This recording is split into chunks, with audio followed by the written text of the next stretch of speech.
സായാഹ്ന വാർത്ത ആരംഭിക്കുന്നു. പ്രധാന വാർത്തകൾ. വ്യാജരേഖ കേസിൽ മുൻകൂർ ജാമ്യാപേക്ഷയുമായി കെ വിദ്യ ഹൈക്കോടതിയിൽ. അവിവാഹിതയെ അറസ്റ്റ് ചെയ്യുന്നത് നീതിയോടുള്ള പരിഹാസമെന്ന് വിദ്യ. സർക്കാർ നിലപാട് തേടി കോടതി. വിദ്യയെ കണ്ടെത്താൻ അന്വേഷണം ശക്തമാക്കി പോലീസ്. ആർഷോ വിവാദത്തിൽ മാധ്യമപ്രവർത്തകർക്കെതിരെ കേസെടുത്ത നടപടിയെ ന്യായീകരിച്ച് CPM. സർക്കാർ SFI വിരുദ്ധ പ്രചാരണം നടത്തിയാൽ ഇനിയും കേസെടുക്കുമെന്ന് MP ഗോവിന്ദൻ. ഗോവിന്ദന്റെ പരാമർശം അഹങ്കാരം നിറഞ്ഞുവെന്ന് VD സതീശൻ.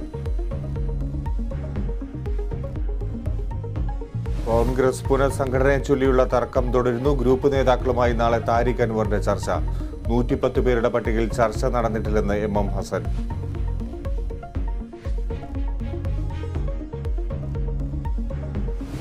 ബിപോർജോയി അതിശക്ത ചുഴലിക്കാറ്റായി. സംസ്ഥാനത്ത് അടുത്ത 5 ദിവസം വ്യാപക മഴയ്ക്ക് സാധ്യത.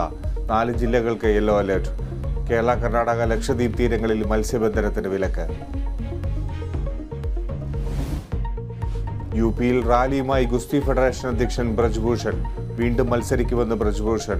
റാലി ഗുസ്തി താരങ്ങളുടെ പ്രതിഷേധം തുടരുന്നതിനിടെ